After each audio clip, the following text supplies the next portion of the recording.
Coaching सेंटरों की अनियमित संचालन सफलता के लिए कथित झूठे दावों और इसके पैदा हुए तनाव के कारण कई विद्यार्थियों के सुनहरे सपने पंख लगने से पहले ही दम तोड़ दिया करते हैं। लेकिन अब भजनलाल सरकार राजस्थान में कोचिंग संस्थानों और छात्रावासों पर लगाम लगाने के लिए कानून बनाएगी। इसको लेकर विधानसभा में उप मुख्यमंत्री प्रेमचंद बैरवा ने राजस्थान कोचिंग सेंटर विधेयक 2025 पेश किया। इस विधेयक में कोचिंग संस्थानों के झूठे विज्ञापनों, लाभप्रद प्रस्तावों के लिए दंड का प्रावधान किया गया है।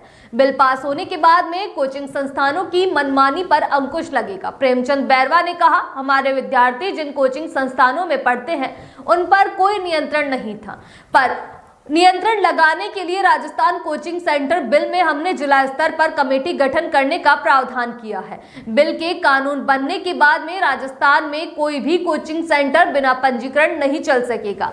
इस विधेयक के तहत कोचिंग संस्थानों को कई सख्त नियमों का पालन करना होगा। अब 21 मार्च को इस पर चर्चा होगी, जिसके बाद में विधेयक को पारित किया जाएगा।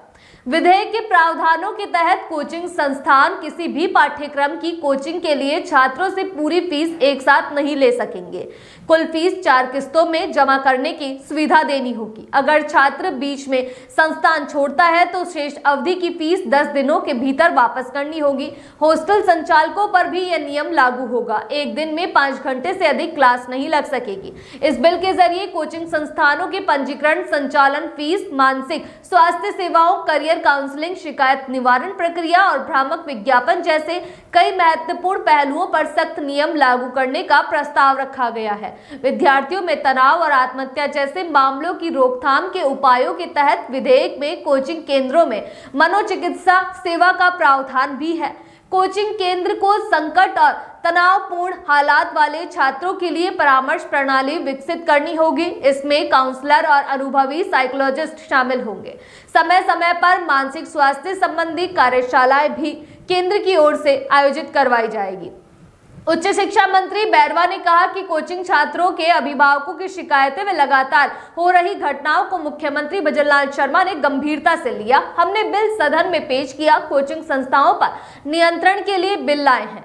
इसमें जिला स्तरीय कमेटी बनाने का प्रावधान है। राज्य स्तर पर भी कमेटी बनेगी।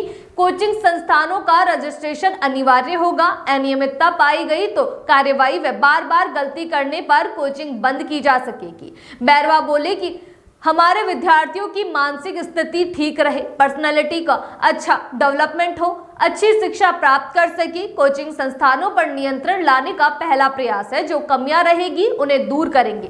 कोचिंग संस्थानों में सप्ताह में एक दिन अवकाश रखने, शिकायत पेटी लगाने, 24 घंटे काम करने वाला कॉल सेंटर स्थापित करने को बाध्यकारी किया गया है। संस्थानों पर नियंत्रण और निगरानी के लिए प्रदेश स्तरीय प्राधिकरण बनाने का भी प्रावधान किया गया है।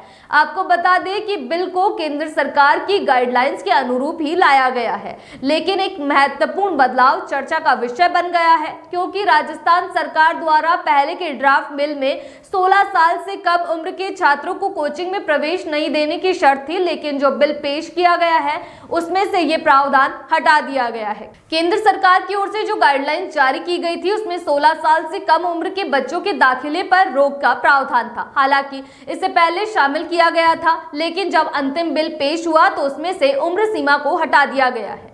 अगली बार आपसे फिर मुलाकात होगी, तब तक के लिए इजाजत, नमस्कार।